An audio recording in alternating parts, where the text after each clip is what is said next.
Good morning friends. और हम लोग जैसे सीक्वेंस एंड सीरीज में भी चल रहे हैं और इम्पॉर्टेंट क्वेश्चंस को ले रहे थे एपी से जुड़ा हुआ। तो लास्ट क्लास में भी हम लोग देख रहे थे कि हाईलाइट्स की एपी के इम्पॉर्टेंट टर्म्स क्या है, की पॉइंट्स क्या है, जो माइंड में रखना है।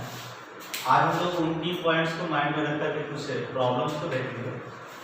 प्रॉब्लम्स मैंने आपके रेफरेंस के लिए पहले लिख दिया है, तो देखते हैं एक करके प्रॉब्लम्स को कैसे यूज करेंगे। इंपॉर्टेंट की पॉइंट जो लास्ट क्लास में हमने डिस्कस किया है। पहला प्रॉब्लम है the sum of first three terms of an AP is 27 and the sum of their square is 293। Find absolute values of S 15। ठीक है, पहले तो टर्म्स ज्यादा स्टेटमेंट कुछ खतरनाक है नहीं, केवल इस पूरे प्रॉब्लम में एक वर्ड है जो एब्सोल्यूट वैल्यूज। तो उसकी वैल्यूज का मतलब क्या होता है समझाएगा। एब्सोल्यूट वैल्यू कहने का मतलब है कि वैल्यूज पॉजिटिव हो या नेगेटिव हो, फिर भी हमें केवल इंटीजर से मतलब मॉड ऑफ वैल्यूज। ठीक है, मतलब जो भी वैल्यू जाएगा उसका केवल पॉजिटिव पार्ट मान करके लिखा जाएगा, उसके साइन को इग्नोर करके। एब्सोल्यूट का मतलब वही हुआ, या मॉडुलस ऑफ वैल्यूज अगर लिखता है तो उसका भी मतलब वही है। चलिए टर्म्स को देखते हैं। The sum of first three terms, तो थ्री टर्म्स कह रहा है, तो हम लोग लास्ट क्लास में पढ़े थे कि अगर हमें थ्री टर्म एज्यूम करना हो तो हम थ्री टर्म एज्यूम करेंगे। Late three terms of AP will be a minus b, a and a plus d। Last class की नोट्स अगर आपके पास हो तो उस क्लास में हम लोग इस बात को डिस्कस किए थे कि अगर एपी का थ्री टर्म्स हमें मानने के लिए कहा जाए, थ्री टर्म्स को कैलकुलेट करने के लिए कहा जाए, तो हम टर्म्स को a माइनस डी, a और a प्लस डी के रेफरेंस में या इस तरह से मानते हैं। कहता है sum of first three terms of AP is 27, that means कि a minus D plus a plus D is 27। और अगर ये ऐड किए तो ये हो गया अपना 3a इक्वल टू 27, मतलब a इक्वल टू 9। पहले एक वैल्यू हमने निकाल लिया, a इक्वल टू 9। नेक्स्ट कहता है sum of their square is 293। Squares का सम 293 है, तो हम statement according to questions deal कर लेते हैं। सम ऑफ देयर स्क्वायर्स मतलब a माइनस डी का square plus a square plus a plus d का स्क्वायर इज 293। और अगर ये सब तो सही है तो हम इसे लिख सकते हैं a माइनस b का स्क्वायर मतलब a square plus b square minus 2ab, और a प्लस b का square a square plus b square plus 2ab is equal to 293। कुछ टर्म्स को कैंसिल कर देते हैं। a 3a square plus d 2d square is equal to 293। Solution problems को अपने ध्यान रखिएगा। a की वैल्यू तो हमें नोन है, वो है 9, तो 3 into 9 square plus 2 into d square is 293।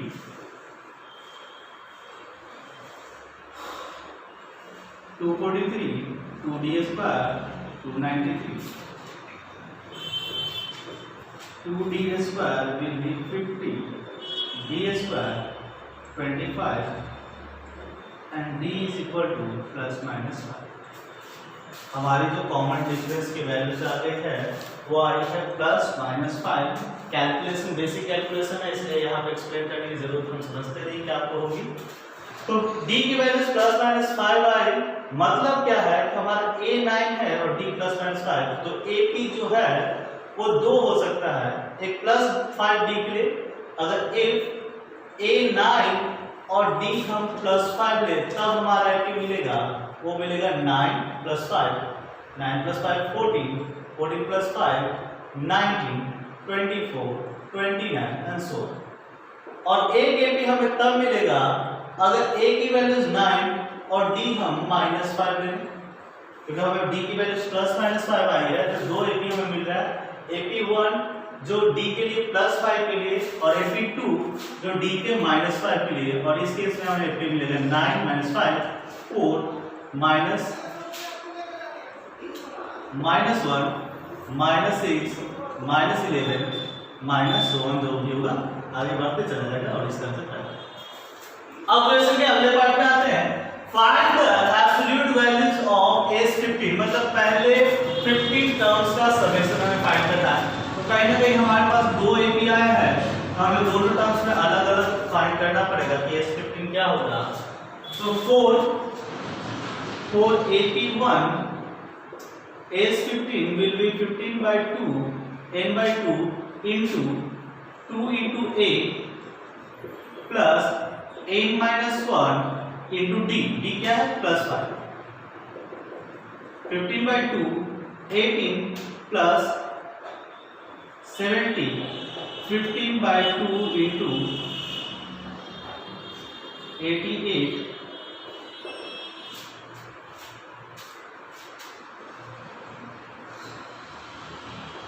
660।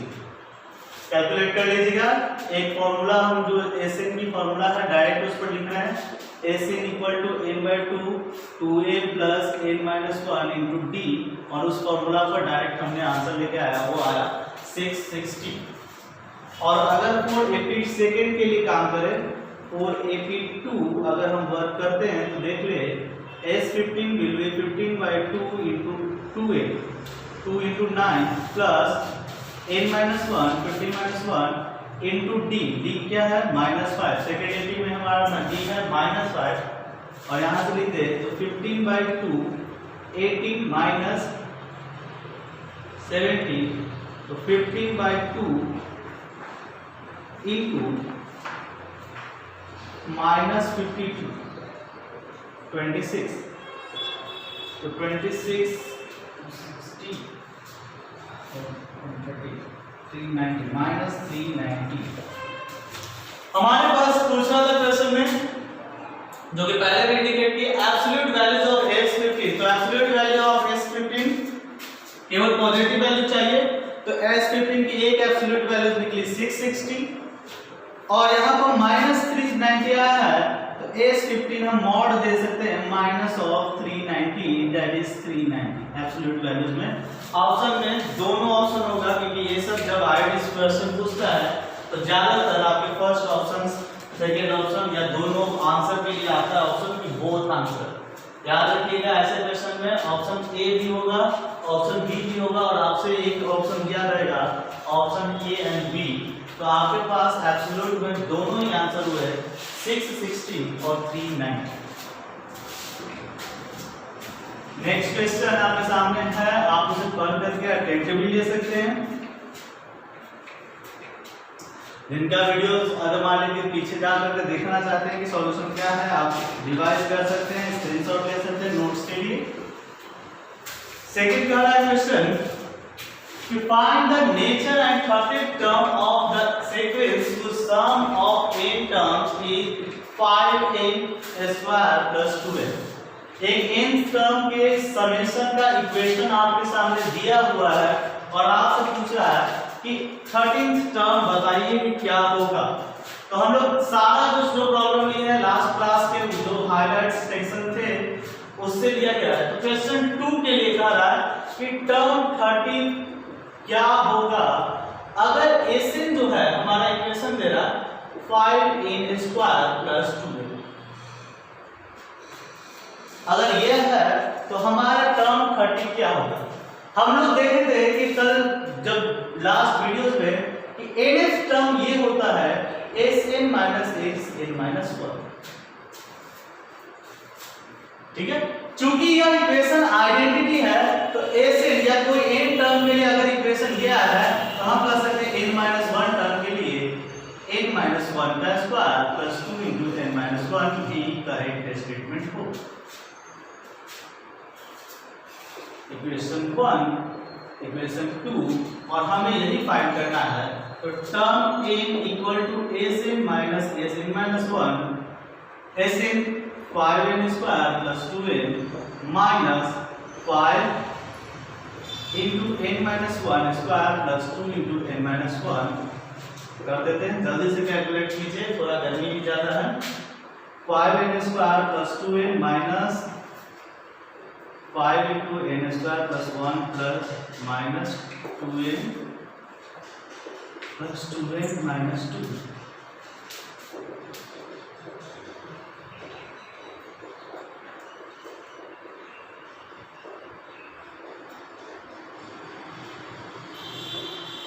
5n square cancel और क्या रहा 2n प्लस 10n, 2n से 2n भी कैंसिल हो रहा है और बचा है 10n माइनस 1, 10n माइनस 1 जो टर्म इन का इक्वेशन है।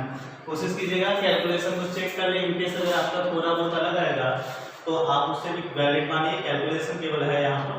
तो टर्म इन आया हमारा 10n माइनस 1 और अगर हमें बोल रहा है कि टर्म 30 फाइंड कीजिए, मतलब n इक्वल टू 30 रख दे तो टर्म 30 जो होगा वो होगा 10 इंटू 30 माइनस 1, 300 माइनस 1 तो 99।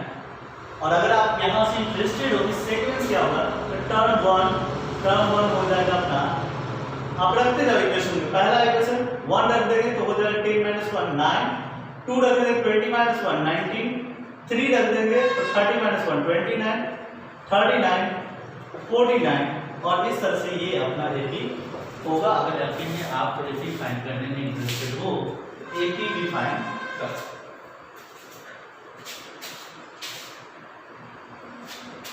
नेक्स्ट प्रॉब्लम की तरफ हम लोग बढ़ेंगे तो थोड़ा देख लिया जाए कि क्या है प्रॉब्लम। आप प्रॉब्लम के स्टेटमेंट को देखिए, स्टेटमेंट को देखने के बाद अगर सॉल्यूशन पर दिमाग लगता है तो लगाइए ताकि हम लोग ज्यादा समय नष्ट न करें और सीधे प्रॉब्लम्स की ओर जाए।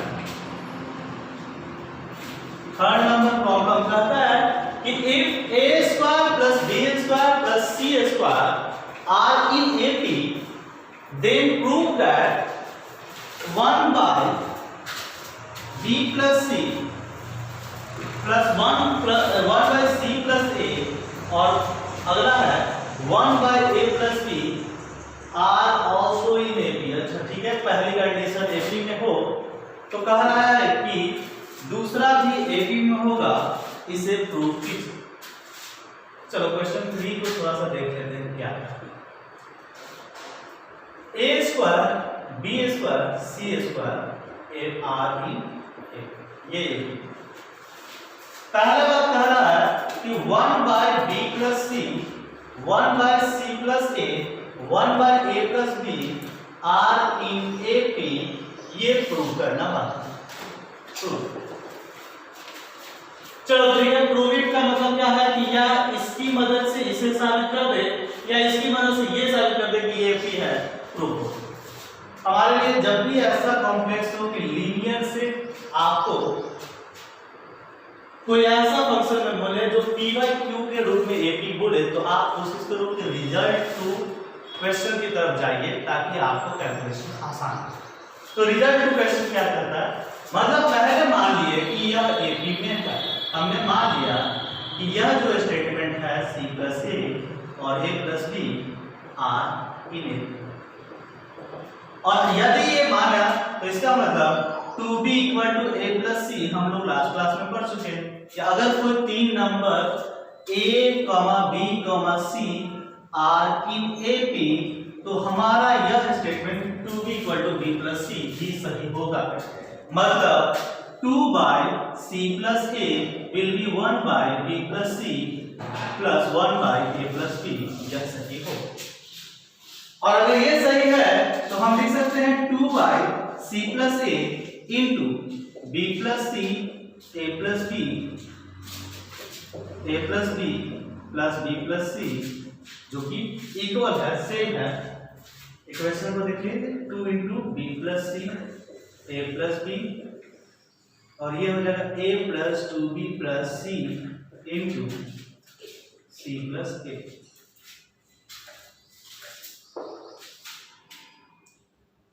टू इंटू b और a b और b b square plus c और a c प्लस c और b b c equal to a और c ac plus a square plus 2ac plus 2ba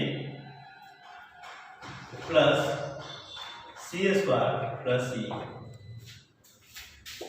देख लो अब क्या रिलेशनशिप इतना लंबा चौड़ा आ गया है, तो देख लेते हैं। 2ab plus B square plus 2ac plus 2bc equal to ac plus a square plus 2bc plus 2ba plus c square plus ca। ठीक है, 2ab से 2ab एक दिख गया तो काट दिया। 2bc से 2bc दिख गया काट दिया। 2ac देखिए ca और ac है, इसका मतलब 2ac से ac और ca कट गया और हमारा आंसर है 2b square equal to a square plus b square. और अगर यह रिजल्ट आ रहा है हमारे एपी के जंक्शन का, मतलब कि a square b square c square are in AP, मतलब हमारा माना हुआ सही था कि अगर इससे हम a square plus b square plus c a square कमा b स्क्वायर c स्क्वायर को एपी में प्रूव कर रहे हैं, तो इसका मतलब कि a स्क्वायर b स्क्वायर के एपी से एक्सप्रेशन से यह भी एपी में होगा, क्योंकि इसका रिवर्स प्रोसेस हमारे प्रूवमेंट में आया है कि यह एपी होगा, जो कि पहले से है हमारे क्वेश्चन स्टेटमेंट में। अगर ये एपी सही है तो हमारी एजम्पशन कि यह एपी में होगी यह सही है। तो देख क्वेश्चन का सेकंड पार्ट देख रहे हैं, क्वेश्चन में सेकंड पार्ट को देख रहे हैं। तो सेकंड पार्ट कह रहा है कि prove that a by b plus c, b by c plus a and c by a plus b are also in a। ठीक है, प्रूव करिए कि अब जो अगर प्रूव कर चुके हैं तो ये प्रूव कीजिए कि a by b plus c, a by b plus c, b by a by b plus c, b by c plus a और c by a plus b are in a। चलो अभी में क्या prove किया था हमने, 1 by b plus c, 1 by c plus a और 1 by a plus b are in AP, ये हमारा प्रूफ है। हम जैसा कि बोल रहे हैं कि आज की क्लास में हम लोग लास्ट क्लास में जो ऑब्जर्वेशन जो हाइलाइट्स देखे थे उसी को डिस्कस कर रहे हैं। तो हम कह रहे हैं कि अगर कोई AP है तो हम उसमें अगर मल्टीप्लाई कर दे किसी एक नंबर से, तब भी जो रेफरेंस मिलेगा वो भी AP होगा। तो हम a plus b plus c से तीनों ही टर्म्स को मल्टीप्लाई कर रहे हैं, तो अब टर्म्स हमारे पास आए a plus b plus c, a plus b plus c और डिनोमिनेटर में b plus c, c plus a और a plus b। अब एक और टर्म समझाते हैं कि अगर यह टर्म AP में है, जो कि AP में हुआ, किसी टर्म में किसी सब फैक्टर से मल्टीप्लाई करेंगे तो सीक्वेंस अभी भी AP में होगा, लास्ट क्लास स्टेटमेंट। और अगर यह टर्म AP में है तो इसमें किसी भी टर्म को घटाया जाए नॉन जीरो नंबर को, तो नॉन जीरो नंबर पे घटाने पर भी टर्म्स का सीक्वेंस चेंज नहीं करेगा। तो हम क्या कर रहे हैं, subtract 1 from each term, her term से हम एक घटा रहे हैं, तो क्या होगा a plus b plus c minus a plus b plus c, c plus a minus 1, a plus b plus c, a plus b minus 1। Term को माइनस कर दीजिए तो ये b और c आपको पता चल जाएगा, a plus b plus c minus b minus c by b plus c, a plus b plus c minus c minus a by c plus a plus b plus c minus a minus b by a plus b। bc cut गया, bc cut गया, c cut गया, a cut गया, a काट दिए और यहाँ पर b और a कट रहा है, b और a। तो हमारे पास टर्म्स दिख रहा है जो कि अभी भी AP में है, वह टर्म है a by b plus c, अगला है b by c plus a and c by a plus b are in AP, जो हमें प्रूव करना था। देख लीजिए कि हमने प्रूव कर दिया कि अब ये सारे टर्म्स भी AP में हों। क्या किया, लास्ट रिजल्ट में हम जानते हैं कि अगर किसी फैक्टर से सारे टर्म को मल्टीप्लाई किया जाए तो नया सीक्वेंस भी हमें एपी में मिलेगा, उसी कॉन्सेप्ट को यूज किए कि लास्ट जो एपी मिला उसे फैक्टर से, कॉमन फैक्टर से मल्टीप्लाई किए जो एपी में मिला, और अगर किसी एपी के हर टर्म से सेम नंबर को घटाया जाए तब भी एपी में मिलेगा, जो लास्ट क्लास में पढ़े थे। और हर नंबर से हमने हर टर्म से एक नंबर -1 को घटा 1 को घटा दिया तो हमें जो सीक्वेंस मिला वह भी एपी में मिला। आगे देखते हैं, कहता है कि find the condition that roots of equation x³ - px² + qx - r = 0। शायद हम जहां तक नॉलेज हम एक्सपेक्ट करते हैं आपकी वहां तक है कि क्वाड्रेटिक इक्वेशन आप लोगों ने क्लास 10 में पढ़ा है और जहां पर 2 रूट्स के साथ डीलिंग आपको पता है, लेकिन आप मल्टीपल रूट्स के साथ डीलिंग नहीं करते हैं। तो हम थोड़ा सा समझते हैं अपनी जिम्मेदारी को कि मैथ्स के सबसे बेसिक कॉन्सेप्ट को यूज कर लिया जाए तो समझा जाए। अगर कोई equation quadratic equation polynomial equation x(n) bxn-1 cxn-2 dxn-3 exn-4 और सो ऑन किसी भी तरह से जाता हुआ कांस्टेंट इक्वल टू 0, अगर ऐसा कोई फॉर्मूला हो, हम सेकंड ऑर्डर का है कि थर्ड ऑर्डर का है उसे नहीं जानते, हम माने एन ऑर्डर का है और एन से कुछ नहीं। अगर ऐसा कुछ फॉर्मेट हो तो बता दे पहली चीज कि इस इक्वेशन के नंबर ऑफ रूट्स n हो, पहले चीज जो माइंड में रखना।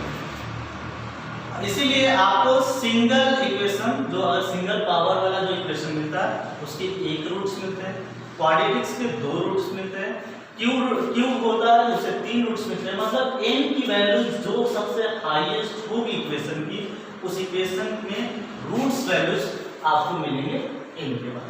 दूसरी डिफरेंट रूट्स को आप अल्फा, बीटा, गामा और किसी भी आइडेंटिटी को यूज करके दिखा सकते हैं। ठीक है, अगली की points, summation of singular root की वैल्यूज हमेशा जो आएगी -b/a। Summation of singular root की values -b/a। Summation of pair roots, ठीक है, पेयर प्रोडक्ट्स के रूट का समेशन जो है वो आएगा -1 बार तो अगला प्लस, तो +c/a। समेशन ऑफ अगर ट्रिपल है रिजल्ट अल्फा, बीटा, गामा ऐसे सिंगुलर प्रोडक्ट्स के रूट्स में तो माइनस प्लस फिर माइनस d और a और सो ऑन करके जितने रूट्स रहेंगे उतने तरह के समीकरण आपको मिलेंगे। जैसे कि क्या है कि अगर आप अभी क्वेश्चंस को देखें, क्योंकि अभी क्वेश्चंस को डील करें क्वाड्रेटिक जब सॉल्व करेंगे, फंक्शन जब आप पढ़िएगा तो उस समय हम इसे डिटेल में बताएंगे कि अगर अभी फंक्शन को देखें तो हमारा है x³ - px² + qx - r = 0। तो हम कह रहे हैं कि इसके 3 रूट्स मिलेंगे, अल्फा, बीटा, गामा, क्योंकि पावर है 3। ठीक है, पावर यहाँ पर 3 है तो यहाँ पर मिलेंगे 3 रूट्स। अब क्वेश्चन का है find the condition that roots of equations may be AP. मतलब ये तीनों रूट्स एपी में होंगे तो आप बताओ 3 नंबर के लिए हमें एपी क्या मानना है कि अल्फा हो जाए a - d, बीटा हो जाए a और गामा हो जाए a + d, तब हम बोल सकते हैं कि हमारा एपी में होगा। और इसके लिए कंडीशन कि ऐसी कंडीशन सिचुएशन क्या है, चलो नोट लीजिए। अगर सिंगुलर उनके टर्म्स को ऐड करें या सिंगुलर रूट्स को ऐड करें तो वो आएगा -b/a।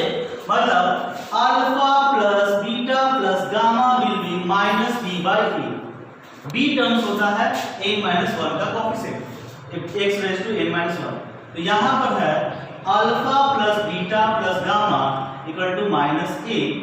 ठीक है, तो यहां पर कर दे अल्फा हमने माना है a - d, बीटा a और गामा माना है a + d, और ये है -p बाई ए है अपना 1, तो हम यहाँ से कर देते हैं D D cancel, 3a equal to p और a equal to p by 3, एक रिजल्ट हमें मिला। दूसरी वैल्यूज के लिए ध्यान देते हैं, तो हम कह रहे हैं कि दो रूट्स के समेशन जो होंगे वो किसके बराबर होंगे, तो वो होंगे, देख लो जो भी करना है वो कर सकते हो, c बाई a कर देते हैं, मतलब alpha beta plus beta gamma plus gamma alpha बिल्कुल c बाई a, यही है ना समेशन ऑफ दो रूट्स, प्रोडक्ट दो रूट्स के समेशन, ठीक है। तो अल्फा बीटा मतलब a minus D into a into a plus D और plus a minus D into a plus D will be c by a, और यहाँ पे केस में c क्या है, a b c है q और a है 1, तो 1 के रखने की जरूरत नहीं है, ठीक है। अल्टरनेट साइन चलते जाएगा, माइनस प्लस माइनस अल्टरनेट आते जाएगा, आप उस हिसाब से रूट्स के प्रोडक्ट्स करते चल जाते हो। चलो इसको लिख सकते हैं a square minus ad plus a square plus ad और a square minus d square, a plus b into a minus b equal to q। चलिए ये देख लेते हैं, ad से ad कट गया तो ये हुआ 2a square, sorry 1 2 3 3a square minus d square equal to q, यहाँ से हमें मिला। चलो यहाँ से कर दे, तो a की वैल्यू अभी फाइंड किया था वो था p बाई 3, तो हम कह सकते हैं 3 into p by 3 square minus d square equal to q, और ये कर दे तो हमारी d की वैल्यू आ जाएगी 3 by p by 3 q minus q equal to D square, और डी स्क्वायर को हम कर लेते केवल 1। डी की वैल्यूज हमें आ गई है, ए की वैल्यूज आ गई है, जो कि दो इक्वेशन हमने यूज किया, और हम कह रहे हैं कि अगर 3 ऑर्डर का इक्वेशन हमारे सामने हो तो हम तीसरा भी इक्वेशन की प्रोडक्ट ऑफ दियर तीनों रूट्स का क्या हो जाएगा, माइनस डी बाई ए। तो हम कंडीशन निकालने के लिए इस तीसरी इक्वेशन का भी सहारा ले रहे हैं। तीसरा इक्वेशन कि अल्फा बीटा और gamma, alpha into beta into gamma will be equal to a by b by a कर दिया, c बाई a कर दिया, माइनस d बाई a। तो अल्फा क्या माना है हमने, a माइनस d, बीटा a और a प्लस d, ये इक्वल है minus d by a। Equation देख लीजिए a b c d, minus d by a मतलब r, माइनस अल्फा d तो माइनस d बाई a मतलब r।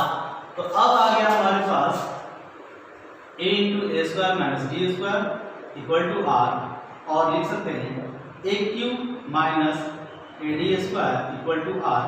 अब कंडीशन के लिए मेरे पास सिंपल चीज है, a की वैल्यू पता है हमें, तो a की वैल्यू रख देते हैं p by 3 cube minus a की वैल्यू पता है p बाई 3 डी स्क्वायर की वैल्यू अभी हम लोग फाइंड किए थे, वह आया था 3 इंटू पी बाई 3 का क्यूब माइनस क्यूब और इक्वल टू आर।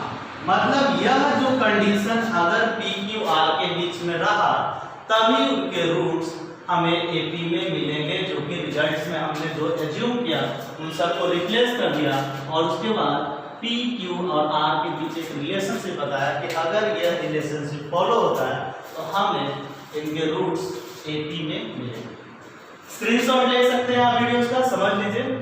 3 ऑर्डर का वीडियोस था, मतलब सॉरी 3 ऑर्डर का इक्वेशन था, तो 3 रूट्स मिलेंगे अल्फा बीटा गामा। क्वेश्चन करता है कि तीनों अगर एपी में है तो तीनों को हमने मान लिया, और एपी में होने के लिए जो 3 कंडीशन है किसी भी पॉलिनोमियल्स की, जो 3 कंडीशन होते हैं, सिंगुलर रूट्स के summation minus B by A follow करवा करके हमने ये निकाला, उनके पेयर ऑफ रूट्स के समेशन सी बाई ए उसे फॉलो करके हमने एक इक्वेशन निकाला, और तीसरा सम ऑफ रूट्स या फिर बोल सकते हैं कि ट्रिपल प्रोडक्ट्स जो उनके रूट्स के करेंगे, तो उसके बाद जो हमें मिला उन तीनों कंडीशन को करके और अपने जो भी वैल्यूज हमने अचीव किया उन्हें रिप्लेस कर दिया, तो इनके बीच हमें एक रिलेशनशिप मिला कि पी क्यू और आर के बीच क्या रिलेशनशिप होगा, तो हम एपी में रिजल्ट को पाएंगे।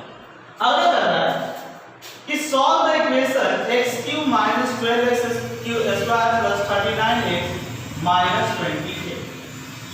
ठीक है, तो आप सिमिलर वे में उसे सॉल्व कर सकते हो कि इसका इक्वेशन किस तरह से निकाल सकते हो। ठीक है, तो आपके लिए ये सिंपल है इक्वेशन, तो इस पार्ट को आपके सॉल्यूशन के लिए हम छोड़ देते हैं।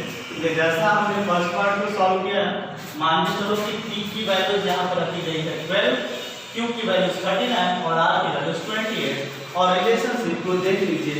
और AP में क्या तीनों वैल्यूज आएंगी, a क्या हो जाएगा p/3 मतलब कि -12/3, और अपना d क्या हो जाएगा, तो d का इक्वेशन दिया हुआ निकाल लो और उसके बाद आपका रिजल्ट आएगा। ये पार्ट आपके काम के लिए छोड़ दिया गया है, आप लोग प्रैक्टिस कीजिए। इनकेस आपसे नहीं बनता है कमेंट सेक्शन में मेंशन कीजिए, आगे के वीडियोस में इसके लिए हम सॉल्यूशन दे सकते हैं, इनकेस ऐसा आपका रिक्वायरमेंट रहा तो। अगली बात, if log3 2 raised to x minus 5 and log3 2x plus 7/2 are AP, determine values of x।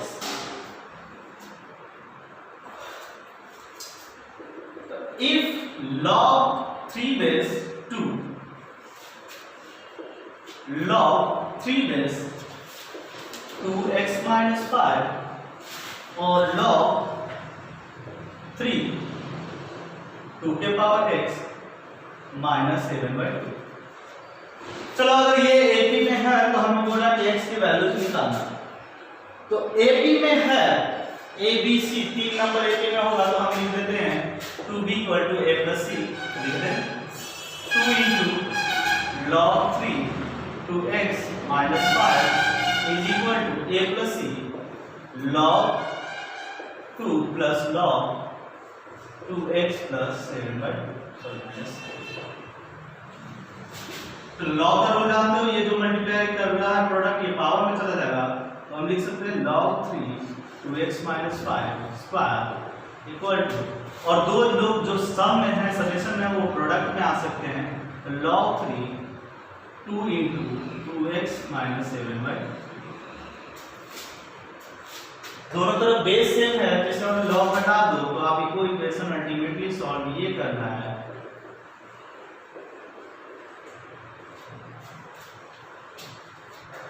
चलो 2 के पावर 1 से देख करके बहुत सारे स्टूडेंट को भी डर लगता है, तो हम सॉल्यूशन भी कर देते हैं। t मान लेते हैं let 2 raised to x = t, replace कर दो ताकि आपका डर खत्म हो जाए। t - 5 का स्क्वायर × 2 × t - 7/2, ये होगा t² + 24 - 10t = 2t - 7। करते t² - 12t, ये आ गया तो, और ये प्लस हुआ प्लस 32 = 0, और लिख सकते हैं t² माइनस, अब 32 है आपको तो ये कर सकते हो 8t - 4t + 32 = 0, और t = t - 8 - 4t - 8 = 0, t - 4 t - 8 = 0, और t = 4 और 8। ठीक है, अब t = 4 और 8 को चेक कर लिया जाए। x की वैल्यूज क्या मिलेगी, हमने t माना है 2 raised to x, तो 2 raised to x = 4 और 8 = 8 दिया है। अगर ऐसा है तो 2 के पावर x का वैल्यू 4 मतलब x होगा 2, और 2 के पावर x = 8 मतलब x की वैल्यू 3। तो दिक्कत नहीं है, हमारे पास x की दो वैल्यूज आ गया है, x = 2 और x = 3। फिर से ये आईएएस का पूछा हुआ क्वेश्चन है, तो थोड़ा सा आंसर निकालने के बाद भी क्या ध्यान रखना है उसे समझिए। अगर वैल्यूज x = 2 है तो डाल करके देख ले, अगर x = 2 है तो log 3 2 के पावर 2 -5, आप ये बताओ ये वैल्यू आ गई 4 - 5 -1, जो कि लॉग के अंदर कभी भी नेगेटिव नहीं हो सकता है कोई टर्म, मतलब दो जो हमने सॉल्व किया है यह दो नॉट पॉसिबल कंडीशन सॉल्यूशन। ठीक है, क्योंकि लॉग के अंदर के टर्म्स कभी भी नेगेटिव नहीं हो सकता है, जो कि बेसिक मैथमेटिक्स करती है। और अगर हम बेसिक मैथमेटिक्स को जानते हैं, क्योंकि आईआईटी का क्वेश्चन है इसलिए ये स्पेशल अटेंशन है, तो आपका जो ऑप्शन 1 में x = 2 और 3 दिया हुआ है वो आंसर गलत हो जाएगा और उसके बाद केवल आंसर x = 3, क्योंकि अगर x = 3 रखते हैं तो 8 - 5 ये पॉजिटिव वैल्यूज है और 8 - 7/2 ये भी पॉजिटिव वैल्यूज है, मतलब कि लीनियर डेरिवेटिव। ठीक है, एक क्वेश्चन आपके लिए छोड़ रहे हैं, solve the equation x - 1/x + x - 2/x + something से x by 1/x 3। ये एक नॉर्मल सॉल्यूशन है, हिंट्स के लिए दे दें, आप इस तरह से सॉल्व कीजिए या इधर से करिए तो आपको मिलेगा 1 + 2 + 2 3 + समथिंग से लेकर के x - 1/x का समेशन राइट कीजिए, सॉल्व हो जाएगा। फिलहाल इस वीडियो के लिए इतना ही। थैंक यू, धन्यवाद।